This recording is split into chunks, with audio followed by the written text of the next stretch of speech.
तो बच्चों अब हम अभ्यास 3A का सेकंड पार्ट यानी 6 सवाल नंबर 6 से आगे पढ़ेंगे। इससे पहले कि अगर आप लोग हमारे YouTube चैनल को सब्सक्राइब ना किया हो तो सब्सक्राइब कर लीजिए और बेल आइकन को भी दबा लीजिए, जिससे कि आने वाले वीडियो का नोटिफिकेशन आपको मिलता रहे। और डिस्क्रिप्शन में आप से सवाल 1 से 5 तक के YouTube लिंक आपको मिल जाएंगे, आप वहां से देख सकते हैं। देखिए सवाल नंबर 6 कहते हैं कि ये एक दिया गया है। इस सवाल में कहा जाता है, आपको पढ़ के बता देते हैं कि पूर्णांकों को ऊर्ध्वाधर रेखा पर भी दिखा सकते हैं, जिस पर ऊपर की दिशा को धनात्मक तथा नीचे की दिशा को ऋणात्मक माना जाता है। पार्श्व चित्र संख्या रेखा देखिए और निम्नलिखित प्रश्नों को उत्तर दीजिए। मतलब पूर्णांक को भी हम खड़ी संख्या रेखा पर भी दिखा सकते हैं, जो ऊपर की तरफ धनात्मक होगा और नीचे की तरफ ऋणात्मक होगा। ये आपका चित्र किताब में दिया गया है और इस चित्र की मदद से इसमें ये देखिए का, गा, घा, अंगा 5 सवाल दिए गए हैं, इसको हल करना है। तो आइए देखते हैं कैसे हल करते हैं, क्या पूछते हैं। इसमें देखिए आप गौर से इसे देखेंगे तो 1 + 1 + 2 + 3 4 5 इस तरह से ऊपर धनात्मक संख्या और नीचे ऋण 1 ऋण 2 ऋण 3 इस तरह से ये संख्याएं आपकी लिखी। तो पहला सवाल देखिए, कहते हैं कि बिंदु A धन 7 है, बिंदु ये धन 7 है, तो कौन सा बिंदु ऋण 7 है। तो आप देख रहे हैं कि धन 7 बिंदु ये है, तो इसके अपोजिट कौन सा बिंदु ऋण 7 है। तो ऋण 7 देखिए कौन सा बिंदु, ऋण 1 ऋण 2 ऋण 3 ऋण 4 ऋण 5 ऋण 6 ऋण 7। तो ऋण 7 कौन सा बिंदु है आपका E। तो इसका उत्तर हो गया E। देखिए खा कहते हैं बिंदु B किस पूर्णांक को निरूपित करता है। तो आप गौर से देखिए कि बिंदु B आपका यहाँ और ये किस पूर्णांक को, ये आपका 0 हो गया, नीचे आएंगे तो ऋणात्मक होगा। तो ऋण 1 ऋण 2 और ऋण 3। इसका मतलब बिंदु B किसे निरूपित करता है, ऋण 3 को। बिंदु B किसे निरूपित करता है, ऋण 3 को। आगे कहते हैं बिंदु B का विपरीत बिंदु बताइए। अब देखिए ऋण 3 का विपरीत क्या होगा, धन 3। तो धन 3 कहाँ है, 0 1 2 3। तो विपरीत बिंदु क्या हो गया, 3 पे क्या है, C। तो ऋण 3 का विपरीत बिंदु C। तो इसका उत्तर आपका क्या हो जाएगा, C। और अगला सवाल कहते हैं कि बिंदु D के L से निरूपित पूर्णांक लिखिए। अब देखिए D कहाँ है, D आपका यहाँ है। तो देखिए D से निरूपित क्या हो जाएगा, क्या निरूपित है D से, गौर से देखिए 1 2 3 4 5 धन 5। D मतलब धन 5। के देखिए कहाँ है, के आपका यहाँ है। तो ये क्या है, ऋण 1 ऋण 2 ऋण 3 ऋण 4 और ऋण 5। के मतलब ऋण 5। और L देखिए कहाँ है, L आपका यहाँ, जो कि क्या है, धन 5 धन 6 है। 1 2 3 4 5 6 धन 6। L मतलब धन 6। तो ये आपका घा का उत्तर हो गया। और अंगा देखिए, अंगा में कहते हैं बिंदु D के L के विपरीत को भी बताइए। तो देखिए D के विपरीत 5, D के विपरीत यहाँ D धन 5 पे है, तो इसका विपरीत क्या होगा, ऋण 5। तो ऋण 5 पे देखिए क्या है, ऋण 1 ऋण 2 ऋण 3 ऋण 4 ऋण 5। तो बिंदु D के विपरीत क्या है, के। बिंदु D के विपरीत क्या है, के मतलब ऋण 5। के विपरीत, अब के विपरीत धन 5। के विपरीत क्या है, D है, जो कि धन 5। देखिए के विपरीत ये है धन 5, ये ऋण 5 है और ये धन 5 है, दोनों एक दूसरे के विपरीत है। ये देखिए 6 पे धन 6।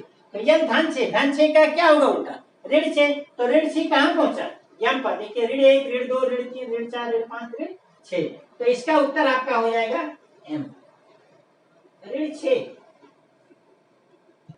देखिए बच्चों सवाल नंबर 7 देखते हैं। सवाल नंबर 7 कहते हैं कि निम्नलिखित के बीच के सभी पूर्णांक लिखिए। मतलब ये जो पूर्णांक दिए गए इनके बीच आने वाले सभी पूर्णांकों को आपको लिखना है। तो देखिए का दिया गया है ऋण 2 और धन 3 के बीच के सभी पूर्णांक आपको लिखना है।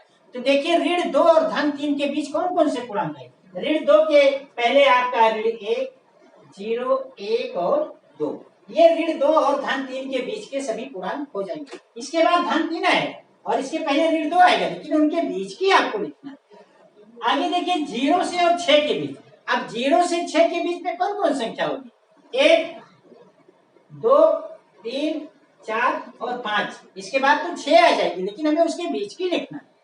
फिर देखिए ऋण 4 और धन 4, तो ऋण 4 और धन 4 से शुरू करेंगे तो ऋण 3, ऋण 2, ऋण 1, 0, 1, 2, 3। फिर कहते हैं ऋण 5 और धन 2, तो ऋण 5 से लेंगे तो ऋण 4, ऋण 3, ऋण 2, ऋण 1, 0 और 1। और देखिए अंगा कहते हैं ऋण 3 से और 5 के बीच, तो ऋण 3 से हम ऋण 3 छोड़ के ऋण 2, ऋण 1, 0, 1, 2, 3 और 4 हो जाए। और अंतिम 4 कहते हैं ऋण 8 से 4 तक, तो ऋण 8 से 4 तक अगर लिखेंगे तो ऋण 7, ऋण 6, ऋण 5, ऋण 4, ऋण 3, ऋण 2, ऋण 1, 0, 1, 2, 3, ये इसका उत्तर हो गया। देखिए अब सवाल नंबर 8 देखिए। सवाल नंबर 8 कहते हैं कि एक ये संख्या रेखा दी गई है आपकी, और इस संख्या रेखा की मदद से आपको ये सवाल हल करने हैं। ये कहते हैं कि निम्नांकित संख्या रेखा को देखिए और इसकी सहायता से निम्नांकित पूर्णांकों के जोड़ों के बीच के पूर्णांक को आरोही बढ़ते क्रम में लिखिए।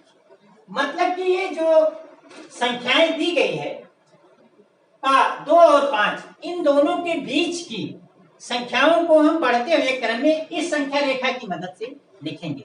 तो ये तो बहुत ही और आसान है। देखिए का दिया गया है 2 और 5 के बीच में कितनी संख्या है, तो 2 देखिए कहाँ है, 2 आपका यहाँ है, 5 कहाँ है, 5 आपका यहाँ है। तो आप देख रहे हैं 2 और 5 के बीच में कौन कौन संख्या है, सिर्फ 3 और 4। तो इसका उत्तर क्या हो जाएगा, 3 और 4, वो बढ़ते हुए क्रम में हो है। फिर कहते हैं ऋण 4 से और 0 के बीच में। अब आप देखिए ऋण 4 कहाँ है, तो देखते हैं ऋण 4 यहाँ है, और 0 कहाँ है, और आपका 0 यहाँ है। तो ऋण 4 से 0 के बीच में कौन कौन सी संख्या है, देख रहे हैं ऋण 3, ऋण 2 और ऋण 1, यही 3 संख्याएं है ना। ऋण 4 से और 0 के बीच में ऋण 3, ऋण 2 और ऋण 1। फिर कहते हैं 3 और 8 के बीच में, तो देखिए 3 कहाँ है, 3 यहाँ है, 8 कहाँ है, 8 यहाँ है। तो 3 और 8 के बीच में कौन कौन संख्या है, 4 है, 5 है, 6 है और 7। तो यही उसका उत्तर हो जाएगा 4, 5, 6, 7, 8 तो नहीं होगा क्योंकि 8 के बीच के हमें लिखना ही। आगे देखिए 0 से 4 के बीच पूछते हैं। देखिए आपका 0 यहाँ है और 4 यहाँ है, तो 0 से 4 के बीच कौन कौन संख्या है, 1, 2 और 3। तो 0 से 4 के बीच की 1, 2 और 3, यही 3 संख्याएं हैं। फिर कहते हैं ऋण 5 से ऋण 2 के बीच में। देखिए ऋण 5 आपका यहाँ है, ऋण 2 आपका यहाँ है, इन दोनों के बीच कौन संख्या है, इन दोनों के बीच ऋण 4 और ऋण 3 है। तो आपकी हो जाएगी ऋण 4 और ऋण 3। फिर कहते हैं ऋण 1 और 4 के बीच, तो देखिए ऋण 1 कहाँ है, आपका यहाँ है, ऋण और 4 कहाँ है, आपका यहाँ। तो इन दोनों के पीछे देखिए कि ऋण 1 और 4 के बीच में कौन कौन संख्या है आपकी, 0 है, 1 है, 2 है और 3 है। तो इसका उत्तर हो जाएगा 0, 1, 2 और 3। तो यही इसका उत्तर हो गया।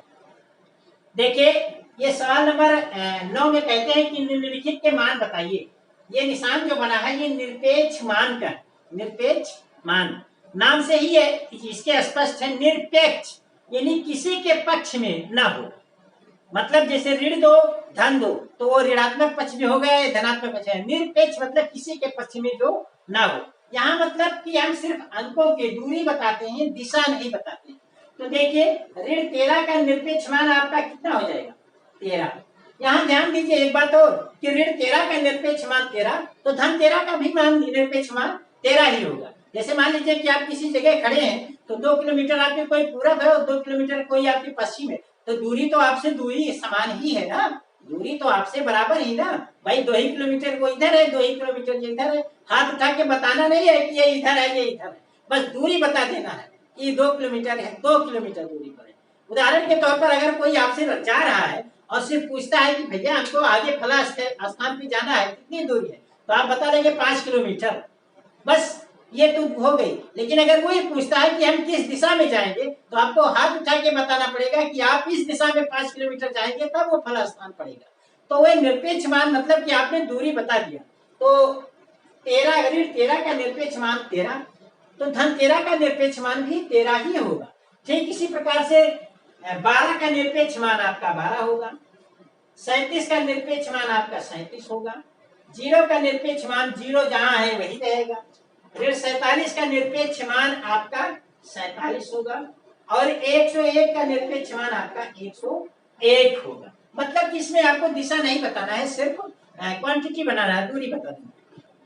देखिए अभ्यास 3A का ये अंतिम सवाल है 10वां, इसमें सत्य और असत्य बताना है। तो देखिए क्या कहते हैं कि सबसे छोटा पूर्णांक शून्य है, तो क्या यह सही है? शून्य से छोटा पूर्णांक नहीं है, ये असत्य है, क्योंकि शून्य से छोटे भी तमाम पूर्णांक है। ऋणात्मक संख्याएं जो है वो क्या है, पूर्णांक है, वो शून्य से छोटे हैं, क्योंकि वो शून्य के दाहिनी तरफ ऋण 1, ऋण 2, ऋण 3, ऋण 4 ये सब शून्य से छोटे नहीं है। तो इसका मतलब ये सबसे छोटा पूर्णांक शून्य है, ये क्या है, असत्य है। सबसे छोटा पूर्णांक शून्य नहीं है। आगे कहते हैं शून्य का विपरीत नहीं होता। तो शून्य का सही बात है, कोई विपरीत नहीं होता है भाई, शून्य का विपरीत तो शून्य ही है ना। जैसे 1 का विपरीत ऋण 1, ऋण 1 का विपरीत 1, 10 का विपरीत ऋण 10, ऋण 10 का विपरीत धन 10। लेकिन शून्य का विपरीत क्या, शून्य का विपरीत तो शून्य है। इसका मतलब शून्य का विपरीत नहीं होता है, ये क्या है, सत्य है। अगला देखिए कहते हैं कि ऋण 17 और ऋण 5, ऋण 17 बड़ा है ऋण 5, ये सही है। अब एक आप बात बताइए कि अगर आप एक आदमी का 17 रुपया कर्जे हैं और एक दूसरा कोई 5 ही रुपए एक आदमी से कर्जा है, तो कौन सबसे कर्जदार हुआ? जो 17 रुपया कर्जा है वही तो सबसे बड़ा कर्जदार हुआ। 5 रुपए वाला तो छोटा कर्जा है, तो कौन बड़ा हुआ, अमीर कौन हुआ? वही जो कम कर्जा है। इसका मतलब कि ऋण 17 बड़ा है छोटा से, ये गलत है। ऋण 17 छोटा है बड़ा ऋण 5 से, तो ये क्या है, असत्य है।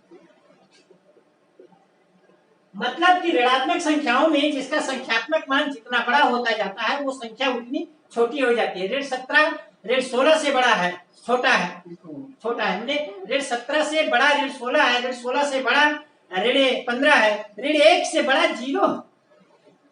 अगला देखिए कहते हैं कि एक धनात्मक पूर्णांक अपने योगात्मक प्रतिलोम से बड़ा होता है, तो ये सही है, क्योंकि एक धनात्मक पूर्णांक है तो उसका योगात्मक प्रतिलोम क्या होगा, ऋणात्मक पूर्णांक। जैसे 10 है तो 10 का योगात्मक प्रतिलोम क्या होगा, ऋण 10। तो धनात्मक संख्या ऋणात्मक संख्या से तो हमेशा बड़ी होती है भाई। धनात्मक पूर्णांक है तो उसका योगात्मक प्रतिलोम ऋणात्मक पूर्णांक होगा, और ऋणात्मक पूर्णांक ऋणात्मक संख्या से धनात्मक संख्या हमेशा बड़ी होती है। तो इसका मतलब कि एक धनात्मक पूर्णांक अपने योगात्मक प्रतिलोम से बड़ा होता है, ये क्या है, ये सत्य है। फिर अगला कहते हैं कि एक ऋणात्मक पूर्णांक अपने योगात्मक प्रतिलोम से बड़ा होता है, ये तो बिल्कुल असत्य है। क्योंकि अगर कोई भी ऋणात्मक पूर्णांक आप लेते हैं तो उसका योगात्मक प्रतिलोम धनात्मक पूर्णांक होगा। जैसे ऋण 5, उसका योगात्मक प्रतिलोम धन 5।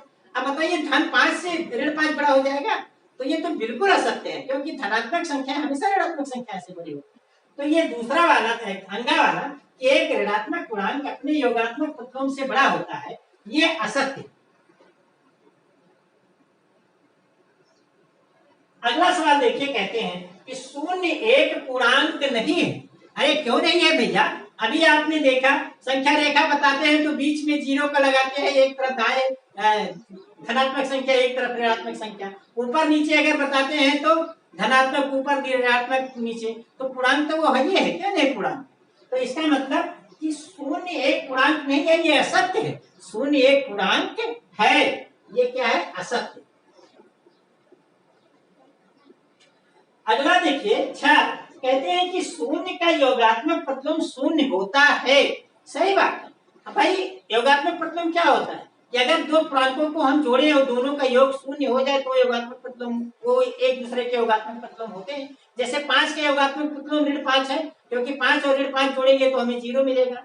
ऋण 5 का योगात्मक प्रतिलोम 5 है, क्योंकि ऋण 5 में अगर 5 जोड़ेंगे तो हमें 0 मिलेगा। तो इसी प्रकार शून्य में शून्य जोड़ेंगे तो हमें शून्य मिलेगा। तो शून्य का योगात्मक प्रतिलोम शून्य होता है, ये आपका सत्य है, ये आपका सत्य है। तो इस प्रकार से आपका अभ्यास 3 ये खत्म हो गया, और अभ्यास 3 भी हम आपसे अगले वीडियो में मिलेंगे। और अगर आप लोग हमारे YouTube चैनल को सब्सक्राइब न किए हो तो जल्दी से सब्सक्राइब कर लीजिए और बेल आइकन को भी दबा लीजिए, जिससे कि हमारे आने वाले वीडियो का नोटिफिकेशन प्राप्त हो जाए। और हाँ, एक बात याद रखिए कि 3A के ये जो सेकंड पार्ट है, फर्स्ट ए का मतलब हमारे डिस्क्रिप्शन में फर्स्ट ए का लिंक आपको मिल जाएगा, अभ्यास 3A का लिंक आपको मिलेगा, वहां से आप उसे देख सकते हैं।